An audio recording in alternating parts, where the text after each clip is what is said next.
It's the Out the Box Rugby Podcast.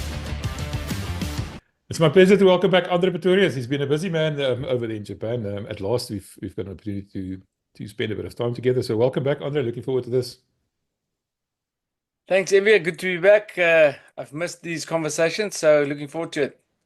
Yeah, so what are we going to be doing going forward now? We're coming up to the first test series in July, somewhere against Italy, starting with maybe a game or two beforehand against either the Barbarians or Japan or both. That we don't know yet. Something like that's brewing.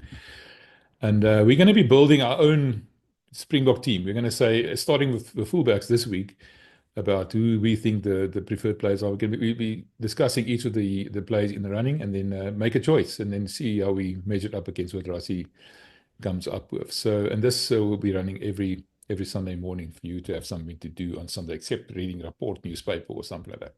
So, before we forget, please remember to press that subscribe button. We need your support. So, André, let's get cracking. Fullback, I think, is a more critical position that than it was in the past. Firstly, why is the fullback such an important position, and what role does a fullback play in Springbok rugby specifically? I think in Springbok rugby, it's probably as important as the 10.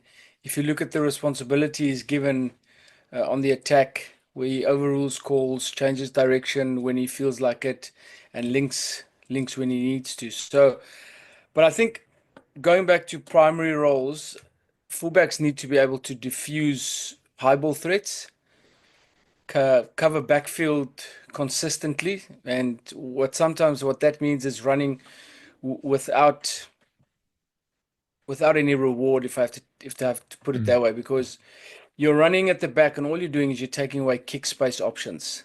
Once the 10 looks up, when I played, it sometimes felt like some of the 15s and backfield cover, it felt like they were teleporting, because you look up and there he is. As you look up this way, next phase, and then he's on the other side, and that's exactly what they do. And I always come back to Willie le Roux on this one, because I think that's one of his strengths, is taking away kick options. And I think it also comes in because he's such a tactical genius himself. He kind of gets into the mind of the opposition, and he anticipates where they want to take kick space. And obviously he does his homework before the game, and he knows what their kicking strat looks like and their kicking plays. But I think he gets into the minds and anticipates that really well. Guys like Quan Horn do it really well. There's a couple of guys that do that tremendously well, taking away kick space. And then I think they need to be able to release pressure as well, kicking and exiting, making good decisions from the back.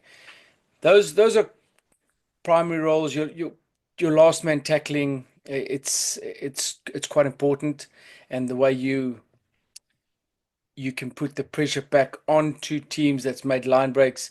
Guys like, I think about the Lions fullback Tapiwa Mafura. I coached him at the Varsity Cup, and he was probably one of the best last man tackling fullbacks I coached, because firstly, 95, 96, 97% of the time he makes the tackle, but he's not done. He gets up and he knows if it's a line break, the ruckers are probably going to be late. So he jumps up and he contests that ball. And more often than not, he turns the ball over. So that's a good example of last man tackling and putting the pressure back on them. And then I think secondary roles are counter-attacking roles, your communication, talking to your nine, talking to your corners, ensuring that they know which system you want to implement. And then playmaking, whereas this is, I think, where South Africa differs from the rest of the world, because we place a high premium on our 15s being able to be playmakers and kind of like an extra 10 in our attack. Okay, now a couple of things that popped out for me there. First one is overrule calls. Overrule whose calls now? What are you referring to there? So they'll have a certain way of play. They'll have certain movement patterns that they want to follow. Let's say they want to go same side. And what Willie then will do, or what Aphelele will do, is they'll keep watching the blind. And once the opponents make a mistake with their fold, that probably overfold or they get their numbers wrong. They call that blind call, whatever that is. And when the 9 hears that call, it's an overcall, it's an overrule call. They have to play onto that side because then they've identified an opportunity going into that side. And with, like I said, with the responsibility that the 15 in South African rugby has, he's also got the power to overrule those calls and pop up wherever he needs to, either with the 10 or going rogue on the blind side and exploiting those opportunities. The second thing that you talked about just earlier was homework. You know what? When we do this podcast, we do a bit of preparation. We spend 45 minutes before we started recording, for example, just now. What homework does a fullback specifically need to do? I mean, I know you referred to it briefly, but in detail, what do you think they must be prepared for? A couple of obvious things. You need to know how many kickers do they have in their team. Which feet do they kick off? Do they kick off both feet? What does their way of play look like in terms of if they catch the ball in their own 40, do they tend to set a ruck, see if they get to the 50? If they don't, they kick it from there. Do they kick immediately? Do they not play in their own half at all? So all those little details help you make better decisions and identify and anticipate what's coming next. And if you've got that, you might buy yourself a couple of seconds too close kick space or too close run space early. Just on that, which foot to kick from? Why is that important? Well, if you've got no left footers in your side, and they've got a scrum on their right hand side, it's more of a difficult kick to turn your body into where the pressure is coming from and kick it on that side. Whereas if you have a left footer, you make one pass and he can put it on his left foot, natural arc, and the kick's easier. And which means that the kick will be better and you've got more space to cover. Whereas if the right footer he's probably going to show that kick a lot earlier, which gives you a couple of seconds to close that kick space. And that's why guys like André Pretorius with his boot can help a lot. Willie with his left boot, it just gives you extra kicking options. You talked about Willie a lot now, for example, and Willie is well known for swapping places with the 10 in certain instances, and he actually went and played at 10 for the Bulls for a couple of games. Why do they do that as a matter of interest? The differences between, let's say, André and Willie is quite distinct. It's Willie you'll be able to go flat into the line and make that pass, where if André is going to the line, he's probably going to look for a weak shoulder, try and get the offload, or he'll go way in and put the ball out the back, where Willie can be flat and play flat, where André can go flat, be very physical, and still get rid of the ball, or have an early out the back ball. So I think with Willie there, his distribution skills and his decision making right on the advantage line and engagement line is very good, and I think they want to use that as much as possible. All right, let's talk about our candidates now. You've got a couple of names lined up there, and you've got one black horse, one dark, one outsider, which I'm very interested to hear. Which fullbacks are we looking at for this position? Well, the list that we got with those alignment camps, it was Willie le Roux, Aphelele Fassi, Damian Willemse, Quan Horn, and I've had a look at Ryno Smith playing at Benetton, and I've had a look at his stats, and he's had some tremendous seasons up until now. Ryno Smith. Now, there's a name I didn't expect to hear in this conversation. Tell me about his stats. That's interesting. There's a couple of stats that stand out, but I think one of the main ones for me is his defenders beaten. It's only Quan Horn that's topping him with 3.8 per game. Ryno's at 3.1, and I think the closest from there is probably 2 point something, which is Jordan, which plays 10 a lot of the time in the URC. So, Ryno is a real attacking threat. He kicks the ball a mile. He's good under the high ball. He's brave on defense, and he's just he's an all-round player. He kicks long kicks for goal in the teams that he plays in. So, yeah, I would say he's a real dark horse in terms of he's never been mentioned in terms of this. But if you look at the stats, he's maybe not a bad option. But Andre, we're going to do this properly. We're going to do it scientifically. And what we've done is we've devised 6 categories that we're going to rate each of these players in that we are looking at, and then come to an average of each of these players. And it'll crystallize who the best players are. And just talk to me about experience. We talked about not just age, but experience. Are we going to be using experience when we decide on these players? I think the word experience will be important when it comes to what type of test match are we looking at. Are we looking at a test match that we need to win? Do we have a lot of injuries and we need some experience within a certain part of the field, like fullback? You might have two young wings and they need some experience at the back.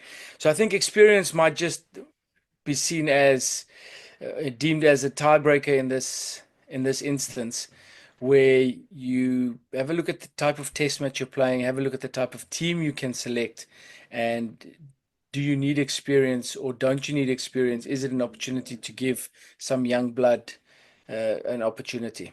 Yeah, so you're not going to pick the same fullback for the the Eden Park game than you're going to pick for the Barbarians game. That's what it comes down to. So the tiebreaker will basically be experience. Experience will be using that as a tiebreaker. I think so, and I think because we've got such a diverse group that we can select from, when it comes to experience, Rassie wants guys to have a certain amount of test going into the next World Cup. Depending on the type of test match, some guys might get some extra caps. All right, so we're going to be plotting each of these players, these specific attributes of them on a spider graph, so you can compare them visually. And it's quite interesting. I know what the answer is, so I know it was quite an interesting exercise, this one. So let's start with, we talked about Ryno Smith being the outsider, the dark horse. He's not in the alignment camp. He's not in the running. But as a matter of interest, you mentioned that he's playing well. Rate him on these 6 things. And those 6 categories, by the way, are attack and defense, eyeball performance, kicking, and that means how long he can kick. And then X factor, which I think is quite an important factor, especially with the Springboks nowadays. And then lastly, his backfield performance, that where you refer to the player being a sort of a jack in the box or something, or teleporting. That's the 6 categories we're going to be rating these players on. So let's start with Ryno Smith. Tell me what you rated him in each of these categories. So Ryno, for me, is predominantly an attacking player. If I think about the way he plays, I've known him from Varsity Cup and Leopards days. He's played 10 as well, so his distribution's good. He's always been very attacking. He's got one of the best steps and speed to go with it. I'm not sure if the speed is quite there where you want it to be, but attacking rugby is part of Ryno Smith's repertoire. So on the attack, I gave him an 8, and on the defense, Benetton's playing better rugby, conceding less points. But I think if there's one weakness, I think it might be his defense. He's brave. He's not afraid to make tackles. I think probably sometimes a bit of a system problem, leading through a lot of attackers at stages in his career coming at him, so which makes the defense a bit more difficult. But it's definitely, if I had to compare attack versus defense, attack is definitely more of a strength. So on the defense, I rated him a 6. High ball catching is pretty efficient. He's not a very tall player, which kind of is to his detriment when it comes to high ball catching. Rated him a 7 on that. He does get up in the air. He's very explosive, and again, he's brave there. On kicking, he kicks the ball a mile. He doesn't just kick out of hand. He kicks goal and long goals, and very good at it. X factor is an X factor player. 9 out of 10 there. And then backfield cover, again, speed's probably not his strength, which also makes backfield cover a bit more difficult. And I scored him a 7 on that. Just explain to me briefly about X factor, what you would rate, what would you use as X factor? What do you see that as? The first thing that comes to mind when I'm talking about X factor is creating something out of nothing, uh, using the short side, using a mismatch, stepping someone in a telephone box. It's kicking a chip and gathering yourself, seeing opportunities that other players don't see at that stage. And Ryno Smith's definitely got that. All right, so that gives us a total of 45 points and it's an average of 7.5. So keep that in mind. I'm going to talk to you about the rest of them, in ascending order, starting from the back. So firstly, the guy least likely to play 15. He's played 15 for the Sharks this year. He went over to the Sharks, but he also played a lot of 10, which you said yourself skewed his stats a little bit. I'm talking about Jordan Hendrikse, of course, a very physical guy, very good kicker himself as well. But let's start with him and rate him in those 6 categories, please. Attacking, I think Jordan again. He's got a good balance between attack and defense because of his physicality, but I think his physicality sometimes takes away his attacking threat of being an attacking threat because he does get one-dimensional where he gets into situations and you can see him tucking the ball, getting that fend arm out, which he's really good at, but it kind of takes away the extra opportunities, either side of him. So on attack, I scored him a 7. Defense is is very efficient as well. Not probably not a strength. Also brave, very physical. Scored him a 7 there. High ball catching a 7. I think is if he's playing 15, if he plays 15 predominantly, it'll up that stat because he gets to go up in the air a lot more. But I think, playing 10 and playing 15, it's not something that you're doing every week. So it can't be one of his strengths, although he gets up in the air. It's not a problem for him. And then his kicking is at a 9, kicks the ball a mile, probably kicks it too far at stages, even in Durban.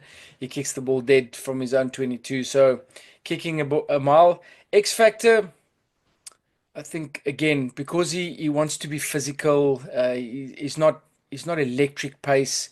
He's kind of good in these close contact situations. X factors at about a 6. He can win you curry cups from his own 40. He's 60 meters out. He can win you I was the curry cups like Lions. that. Yeah. So he's got X factor in that right boot of his. That's for sure. And then backfield cover at a 8. I think he works hard. He covers space really well. Now, you mentioned that final kick against the Lions, the team that he played for until very recently, and he won the Currie Cup for the Sharks. Something that we forgot to talk about is BMT. Isn't that a part of the thing that we should think about? I think it's definitely something that you can think about, but BMT is such an isolated incident thing. You can only have BMT once you've been put into that situation. So if I had to think about BMT in this instance, isolated incidents, I can think of Jordan. But if you had to think about players coming out and performing in games where they probably shouldn't. I think Quan Horn has got great BMT because, the Lions at some stages concede a lot of points, but Quan Horn is always at the top of the stats, always, doing the basics really well. And that to me is also part of BMT. Rainy, uh, wet games, no drop balls at the back. That's also a form of BMT. I think I think we can agree, especially on these candidates. Ryno Smith, Willie le Roux, Quan Horn, Aphelele Fassi, Jordan Hendrikse, and Damian Willemse. None of them, they all have BMT. It's a given. That's why we didn't really Yeah, pay attention to this. There I might be agree. some other positions that it might be more relevant, and we'll bring it into the discussion then. So before we get crucified for not including BMT, we excluded it for a reason. I just wanted to put it out there. All right, so Jordan added up to 44, which is an average of 7.33, which interestingly enough is lower than Ryno Smith. That's a bit of an eye-opener. I think it's purely for the fact that Ryno is a specialist 15. He Mm. scored higher uh, in the attacking department, lower in the defense department, but X factor wise, Ryno is an attacking player, and I think that's where he pipped Jordan. Right, so next up is the other player that played one test last year for the Boks, Quan Horn, of course, of the Lions. Very explosive, did very well in that game, but hasn't had a look in since. But he's in the group. He's probably going to get a chance to play again this year. So let's start with his stats, his attack and defense. How would you rate him? Solid attacker, solid defender. Scored him an 8 on both of those. High ball catching a 7, and it's not a case of him not being able to catch balls out of there, which is really is efficient in doing that. Also, not a tall player. I think he needs to work a bit harder than like Aphelele Fassi to get the eyeballs, to be at an 8 or a 9. But at least he gets there. That's why his backfield covers is at a 9. He's one of the hardest working 15s. It reminds me a lot of Hendrikse Boo-Boos that played for the Lions, also covering space at the back. His kicking is at an 8. Yeah, he's got a long left boot. He can release pressure on that side of the field. And then X factor wise, he's at a 7 because I think sometimes it feels like he's got X factor in games where the Lions are doing well. When the games are tight, I don't see as much of the X factor. Then Quan probably just goes and he focuses on the defensive side of things. He diffuses high balls. He covers the kick space. But I don't see as much X factor on the attack than I do against a rampant Lions team against the Stormers, where he hits two line breaks and they score 2 tries from that. But of course, one of his biggest factors contributing to that X factor is his speed. He's immensely fast, and he's got an eye for a gap. I mean, the Stormers learned that the hard way, didn't they? They did, and that's part of the reason why his backfield cover is so good, because he can get into that backfield space and use his speed, and then obviously when he gets an opportunity to counter attack, he can use that attacking threat.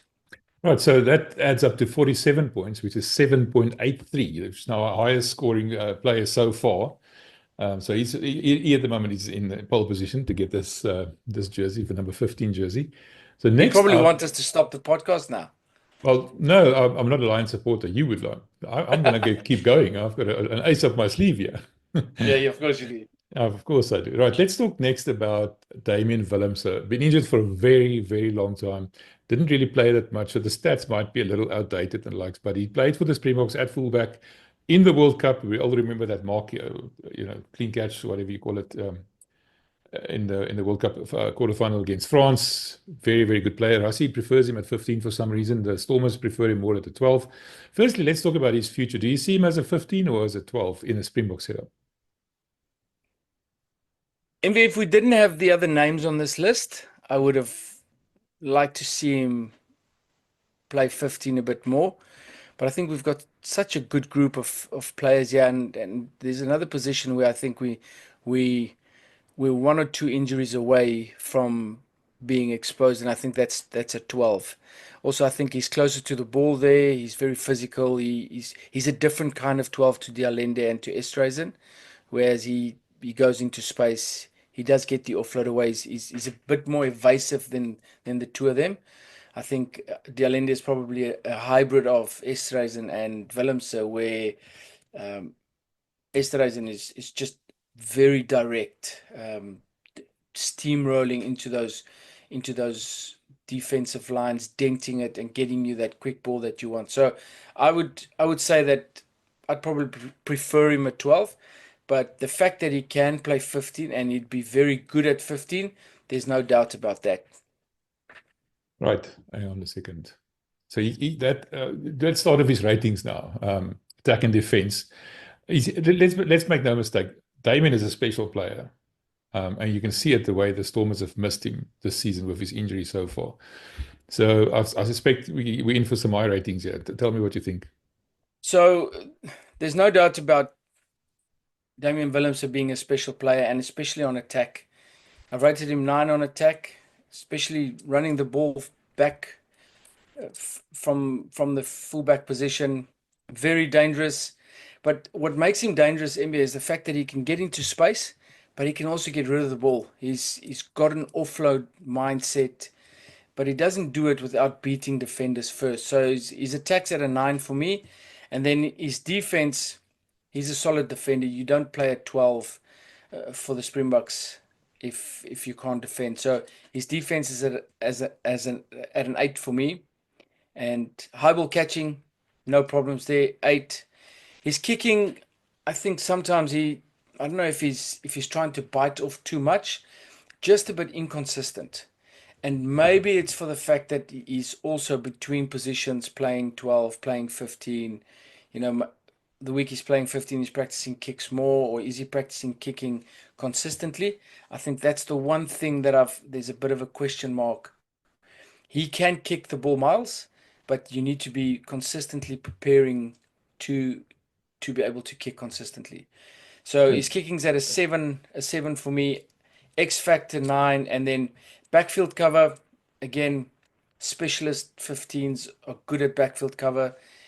He's also not the quickest. I think speed wise, a guy like Quan Horn, Aphelele Fassi has got him pipped there. So he's at a 6 for me on the backfield cover. All right, before I give you the totals and the average here, something that just popped into my mind when you talked about him being able to play at 12, he's also able to play at 10, and he's actually played for the Springboks against the All Blacks at 10 in New Zealand. Now, for us, his mindset of maybe a 7-1 or a 6-2, utility is one of the most important things he must be able to play in any position. What advantage does that give him against a player like, say, Aphelele Fassi, who's more of a specialist 15, for example? Just as a matter of interest. Well, again, it's going to be determined by the type of test match, by the type of squad, by the type of team Rassie selects, by the type of game they want to play. And, the nice thing about Damian is versatility. It probably has no bounds, because you can play him in games where it's dry pitch, no wind, running rugby, or you can play him in where it's a wet game, it's going to rain for 80 minutes, and you'll still get great value from him. So his versatility probably gives him an edge over those players when it comes to those types of setups. Right, let's look at his score. 47 in total, 7.83. We've got a new leader. Well, we don't. It's actually on a par with Quan Horn. 7.83. Yes. That now very clearly points to a horses for courses kind of approach now, doesn't it? Like you said. Yes, it does. And again, Cuan's got left boot on him. He kicks the ball consistently, very far, very good. He releases pressure with that, and where Damian brings you something else within that, with his high ball catching being at a good standard. He's got X factor. He's got that attacking mindset. So yeah, horses for courses for sure. All right, now here we come to my ace up my sleeve. And we got the shock news on Monday that he had a shoulder operation, and people were complaining they had to find out about it on his Instagram account. But the Bulls actually did let us know. So people were saying, why don't the Bulls let us know that players are injured? They did let us know. And then people saw it on Willie's Instagram account as well. I just want to, come up for the Bulls a little bit there. They get pilloried a bit sometimes unfairly, I think. So let's talk about Willie. We're not talking about Willie in peak physical shape. He's not injured. He's ready to go. His little shoulder needle's now been sorted out. It's going to take 4 or 5 weeks to recover. He's available for the Bulls, for the Boks. He's got 2 games to go before he gets to his 100th test match. And Rassie made sure that we understood he is going to get to that. So let's talk about Willie. The oldest player in this group, vastly experienced, making a huge difference at the Bulls with his coach on the field kind of approach. I cannot stop talking about the fact that Willie is a coach on the field. So what do you see Willie's strengths and weaknesses are? Let's look at his ratings. I think if you were to build the perfect 15, Willie would be the brain. While other players are playing checkers, Willie's playing chess. That's his strength. That's his strength. So, and with that, obviously, with the experience comes maturity, the age, and unfortunately, certain things that you had. Willie has always been fast and very attacking. It's still there. It's just age is probably, he's on the wrong side of that number. that doesn't take away the fact that Willie is a great rugby player, and the fact that the Bulls have used him at 10 just tells you what he's capable of. So attacking wise, Willie at a 9. I think there's Aphelele Fassi, I think, has taken a lot of pages from Willie's book to try and play make both sides of the rucks, overrule calls, etc., because he was playing behind Willie. So, attacking wise, Willie's at a 9 for me. Defensively, he's not a slouch in defense. He's not a dominant tackler, but he makes his tackles. The Bulls defended him in the front line when he was playing 10, which means he makes his tackles. So that's a 7. High ball catching, also a 7. I think it's probably not his biggest strength, getting in the air and taking high balls, but he can diffuse high ball situations. Kicking, 8. He's a genius. He finds space, he finds grass, he puts teams under pressure. He can kick it long. He can still kick spirals. One of the few players that still kick spirals, torpedoes as we know it. And then X factor, with him popping up either side of the ruck, with the 10, without the 10, dinking in those little kicks, the variety of kicks that he's got, the vision that he's got for those bridge balls, or playing a ball short of his hip inside, or even just going himself. X factors at a 9. And then backfield cover, Willie teleports. He can be on one side and the other side together. So yeah, we've spoken about Willie's age, but Willie's quality has also increased. So the question I'm going to be asking you is he still good enough that his age at this time is not really a factor, but it might become a factor looking at 2027 maybe? I think that's fair. I think that's fair to say in terms of where he is now and where he probably will be. He's still good enough to play in big test matches now and add value. If you had to look at what's, players around him, young players, and again, the type of test match that he'll be playing in. But I think come 2027, there might be someone else in that 15 jersey. Yeah, that's what we're heading toward. Right, let's look at the scores. 49 in total, our highest so far. And that gives us an average of 8.17. The previous high was 7.83 shared between Damian and Quan. So it's 8.17 is a substantially higher score than those other two. It shows you that not just the quality of the player, but the all-round quality of the player. Strong in every single aspect, whereas others might be stronger in certain but weaker in others. Willie is a good player all around. I think that's why you see certain players do well in certain situations. And when they get put in different situations, you need a different skill set. And once that skill set is not up to standard, you kind of get caught out. So that's why players need to work on those. They probably need to chart these things themselves and see where they're lacking a point or two, and how they can get on there and improve that. You get a lot more reward from working on your strengths, because if you take yourself from an 80% to a 90% attacker, that difference is big. But if you take yourself from a 60 to a 70% high ball catcher, the difference is not that big. So you got to work on your strengths, be strong in what you're good at, but the overall growth of the player comes in at a later stage where you need to be ticking all the boxes. A couple of things that jumped out for me when you spoke about Willie. Firstly, explain to me why is spiral ball, number one, what it is, why it's important, and why people can't do it anymore.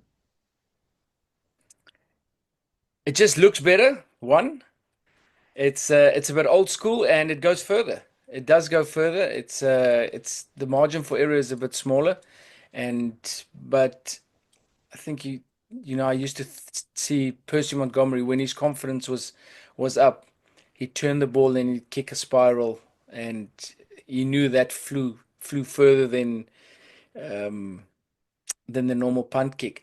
I think the other thing is also, if you're looking for 50-22s, the spiral travels a lot faster, which doesn't give the 15 time to close that space. And once it hits the deck, the chances of it bouncing back is a lot slimmer than that punt bouncing straight on the edge and jumping backwards, and which gives you that momentum going into that 22. All right, but how do you kick a spiral? What's the difference in technique? It's, the one is more is end over end, which means that you start with the ball leaning forward, kicking it like you would, like you see the guys kicking at goal. Yeah. It's the same ball shape, just out of hand. Whereas a spiral is, if I can explain it like this, it's like you take a ball off a shelf.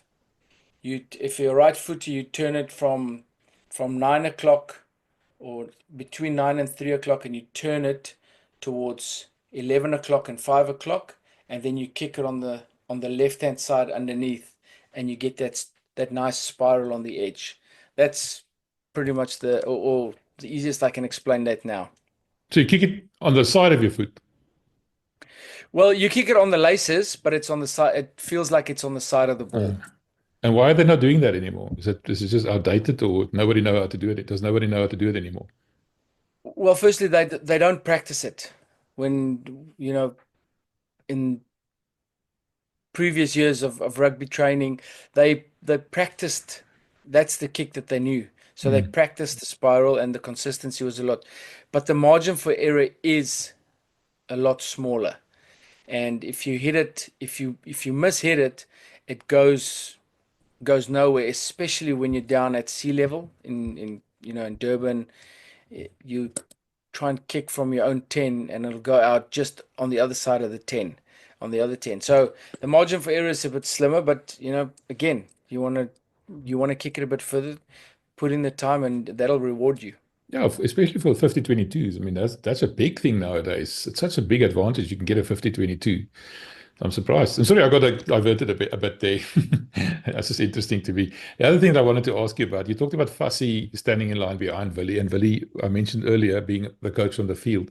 How much do you think a player like Fassi could be learning from someone like Willie, and how much would Willie be willing to transfer? Rassi was talking about the older players having to transfer skills and experience and everything to the younger players, teaching them some of the old tricks, things like that. How important is that aspect? Let's go back to how Springbok squads get selected. It starts with the word character. And I think when you're an older bull in the squad now, I think it's expected of you to pass the torch and leave that jersey in a better place. So I think it'll be expected of Willie to share the knowledge, to pull Fassi in, or to pull whoever's in there and go, this is what they want. This is what they've put on the table for us, and this is what they want us to do. Mm. And to try and assist those players to not to play like Willie, but to add value the way that he does in their own way. And he's got the right personality for that. He doesn't mind doing that. Jake pointed it out to us many times. And that's great. I think it's great to hear that those types of players take the time to mentor and assist younger players coming through, because that at the end of the day is the connection that you're looking for, and that's what builds good squads. Right. Moving on to our final candidate, the man in the seat at the moment, Aphelele Fassi, young upcoming speedster from the Sharks. Surprising that he doesn't play that often. I don't know if he was injured a lot, and you mentioned earlier that Jordan Hendrikse played at 15 a lot. But let's look at Aphelele Fassi. The one thing that I think about when I think about Fassi is speed, number one, like I said, and good in the eyeball. When he jumps high, and he typically wins the ball. Why do you rate him? Well, you said it. The speed that he's got gives him X factor. His X factor is at a 10 for me, just purely based on the attacking threat that he brings, the excitement that he brings when he does run with the ball, and the value that he adds on that side of the ball. On the other side of the ball, on the defense, I probably had to look for something to not just give Aphelele Fassi, good marks. Defense is probably the one thing that I think he still needs to prove himself in, which is probably a good thing. He needs to work out his last man closing, last man defense.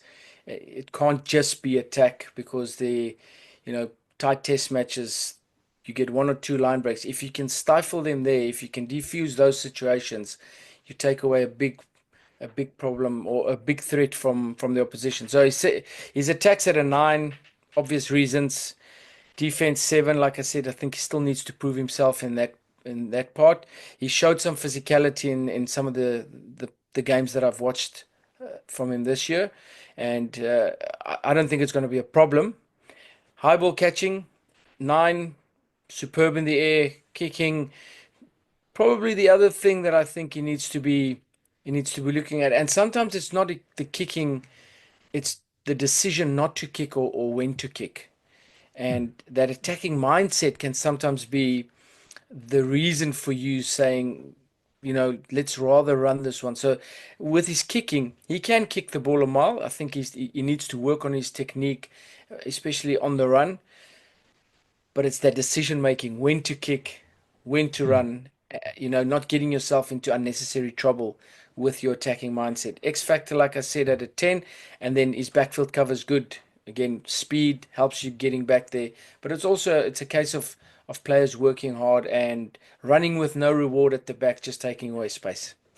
Well, that gives us a total of 50 points, and out of a possible 60, that gives us an average of 8.33. A clear leader, 8.33 for Fassi and 8.17 for Willie.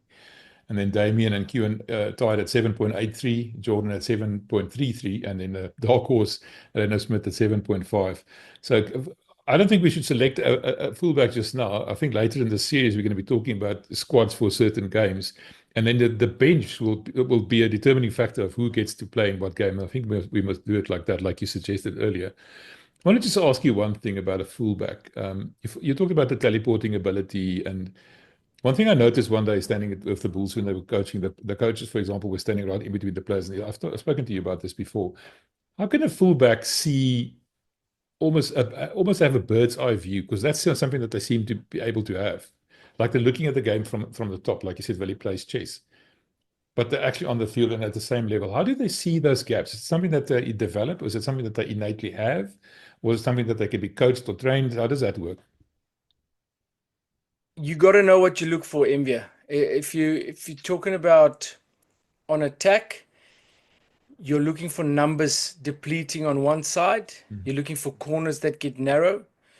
You're also looking for, you want to see, because he understands his defensive role and system. If he has to make a tackle on the edge, kick space is opening up on the other edge if your wing's not dropping back. If the wing does drop back, it means that your corner is getting more narrow. So somewhere something's got to give. The game's designed to score tries. You've got 15 guys that need to cover 70 meters of space, and you've probably only got 12 guys in the front line with 9 behind and 2 guys at the back.